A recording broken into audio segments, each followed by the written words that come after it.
Never run out of battery again with the INIU portable charger, the slimmest 10,000 milliamp hour power bank that keeps your devices charged on the go. Stay powered up wherever you go.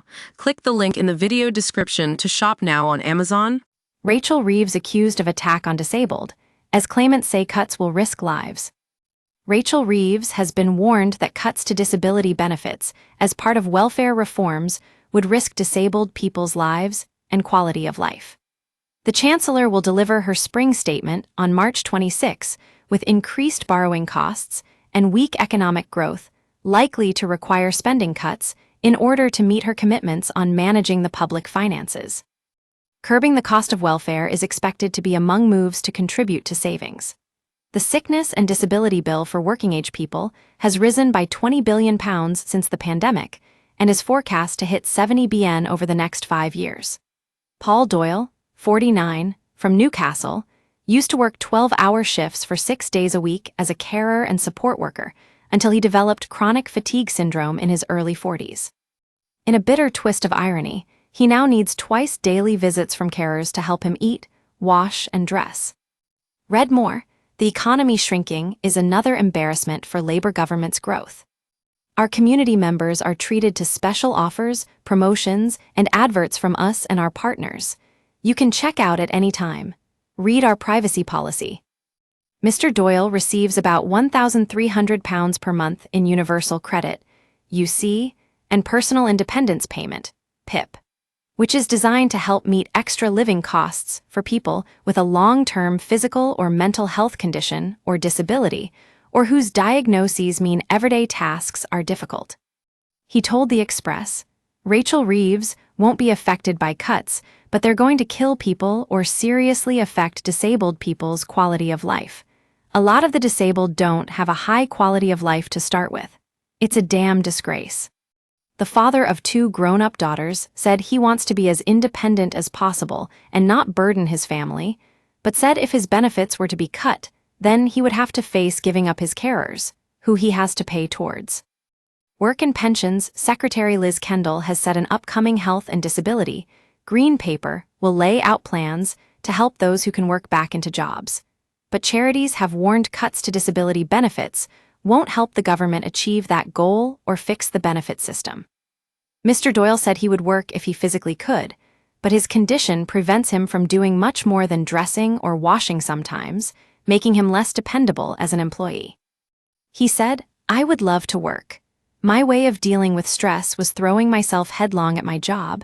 It wasn't highly paid, but it was very rewarding." The former carer added, "I feel like the government is abandoning us. I don't know how they expect people to live. I feel like this is an attack on the disabled." Ruth Holden from Manchester is a full-time carer for her husband, Paul, who lost most of the use of his legs when he fell down a set of stairs while at work. Mrs. Holden, 45, has also been diagnosed with fibromyalgia, a chronic condition marked by muscle pain, aching joints, fatigue, and disturbed sleep. Don't miss, Tories should have axed NHS England when in power, Robert Jenrick admits report. Keir Starmer is copying Donald Trump, but I bet he won't deliver, comment.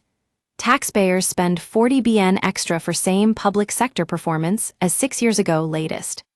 We use your sign-up to provide content in ways you've consented to and to improve our understanding of you. This may include adverts from us and third parties based on our understanding. You can unsubscribe at any time. Read our privacy policy.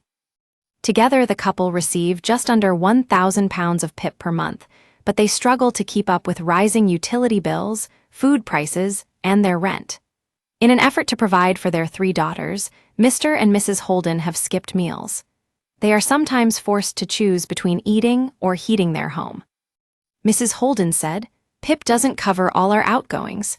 We rely on the government, not taking our benefits from us. It's not that my husband nor I don't want to work.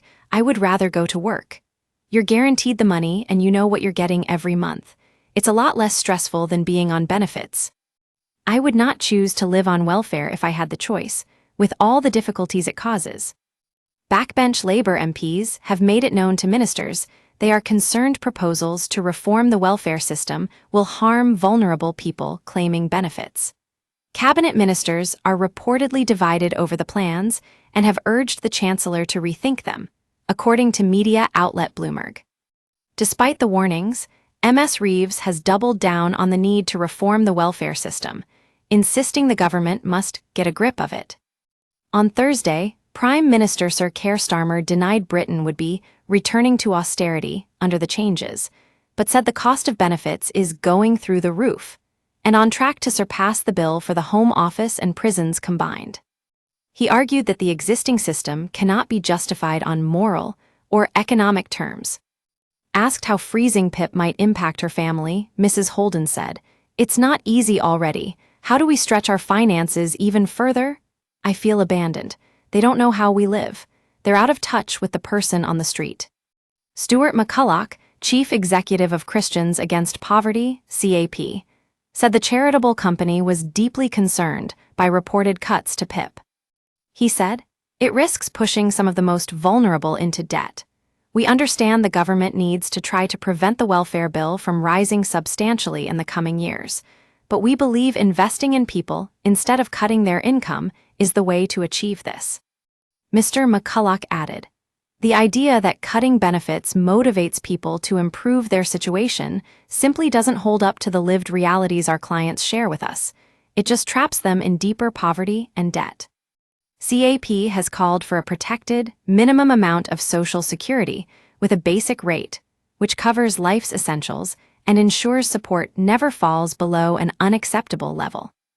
A DWP spokesperson said, "We have been clear that the current welfare system is broken and needs reform, so it is fairer on the taxpayer, helps long-term sick and disabled people who can work to find employment, whilst ensuring it provides support for those who need it most. We have a duty to get the welfare bill on a more sustainable path, and we will achieve that through meaningful, principled reforms rather than arbitrary cuts to spending.